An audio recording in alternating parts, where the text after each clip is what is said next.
వాళ్ళు ఇంతకుముందు అతను చెప్పినట్టు కేడీ లేడీ, ఏం కేడీ లేడీ? నేను కేడీ లేడీ అయితే వాళ్ళ కూతుర్ని మా ఇంటికి ఎందుకు పంపిస్తాడు రాఖీ కట్టించుకోవడానికి? నా పిల్లల దగ్గరికి రాఖీ కట్టించుకోవడానికి ఎందుకు పంపిస్తాడు నేను కేడీ లేడీ అయితే? నా బర్త్డే సెలబ్రేషన్స్కి వాళ్ళు ఎందుకు వస్తారు?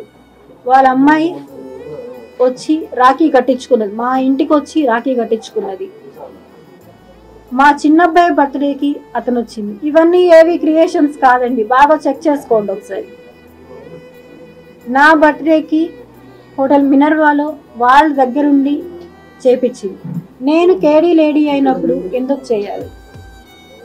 అతను నన్ను గాయపరిచిన ఇది, అతనే తీసుకెళ్ళి హాస్పిటల్లో స్టిచెస్ వేయించిన ఇది, గాజు పెంకు పైన నన్ను తోసేసి దారుణంగా తోసి బ్లడ్ అవుతుంటే ఆ గుడ్డ చుట్టి నన్ను తీసుకొని వెళ్ళి హాస్పిటల్లో స్టిచెస్ వేయించిన ఇది కాదు అని చెప్పి అతన్ని కాణిపాకంకి వచ్చి కొట్టేయమని చెప్పండి, నేను ఒప్పుకుంటాను. ఆ అమ్మాయి ప్రతి ఫంక్షన్కి వాళ్ళ కూతుర్ని మా ఇంటికి పంపిస్తారు. ఈరోజు అతను డ్రింక్ చేసి మా ఇంట్లో డ్యాన్స్ వేస్తున్న ఒక ఫోటో. ఇవన్నీ ఏవి కాదు, క్రియేట్ చేసినవి కాదు.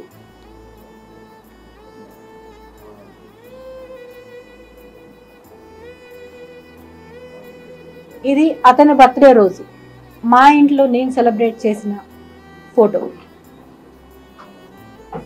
ఆధారాలు బయట పెట్టాలి అంటే అతను ఒక్క నిమిషం కూడా ప్రాణాలతో ఉండలేడు. అన్ని ఆధారాలు నా దగ్గర ఉన్నాయి అతనివి.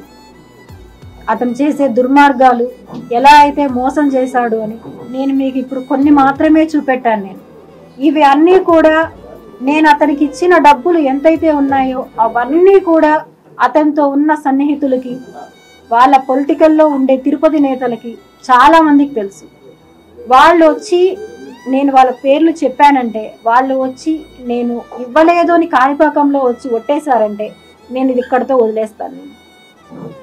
నేను ఓపెన్గా చెప్తున్నాను. అతని సన్నిహితులు, అతనితో ఉండేవాళ్ళు, అతనైనా సరే ఎవరైనా సరే వచ్చి ఒట్టేయమని చెప్పండి, నేను వదిలేస్తాను.